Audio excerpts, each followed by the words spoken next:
उनीहरूलाई हजुर यता फर्काएर घुमाएको त्यसरी गुड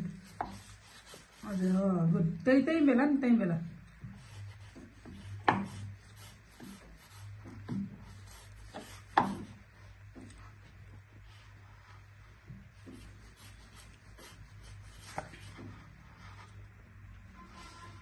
ल राख त्यो च्यातिन्छ नि राम्रोसँग हल्का समातेर राखेर नभए अर्को नि बेला ल पिठो लगाऊ राम्रोसँग अनि बेला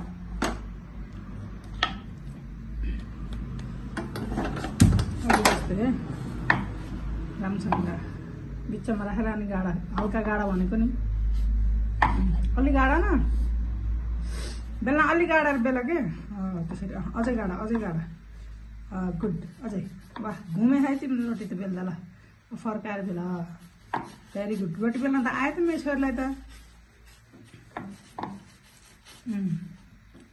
हल्का गाड्नुपर्छ है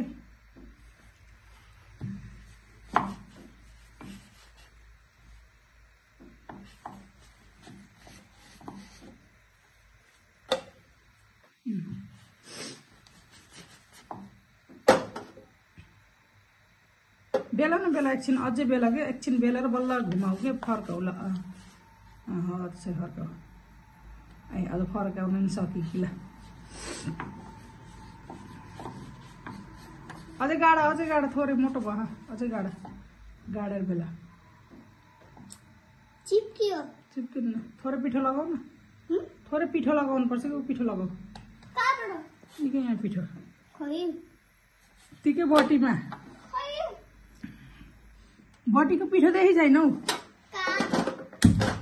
के त्यहाँ बटीमा सुक्खा पिठो सुक्खा पिठो लगाऊ थोरै त्यत्रो होइन यति तिम्रो रोटी त फुल्यो भाइ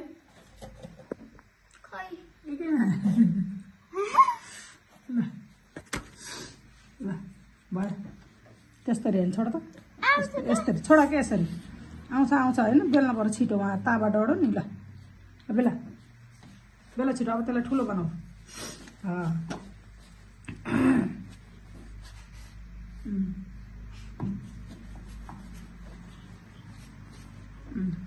अझै गुड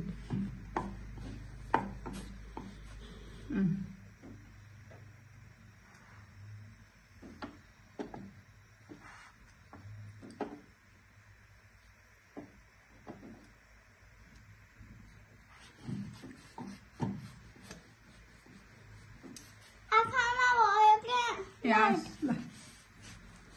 फास्ट गर्नुहोस् न अब यसो घुमाएर बेल्नुहोस् अनि हुन्छ कतापट्टि मिले छैन त्यतैपट्टि घुमाउनुहोस् है ल अब यहाँ छिम पनि थोरै बेल्नुपर्छ यहाँ मोटो छ न यहाँ हो यता मोटो छ बेला त नानी केही गर्नु पर्दैन त्यत्तिकै बेला न त्यसरी होइन के लामो हुन्छ त्यसरी त खै सर्कल बनाउनु पर्यो रोटी त यसरी त्यसरी बेला दुईतिर उता पनि हो त्यसरी माथि सँगै बेला आफै पातलो हुन्छ कि हो त्यसरी माथि बेला न हो त्यसरी ल भयो छोडिदेऊ तिमीले खाने रोटी तिमीले बेल्यो भन च्यातिन्छ तिमीले जान्दिनौ ल राख ल भयो दुईवटा रोटी बनायो नि जाऊ हात धो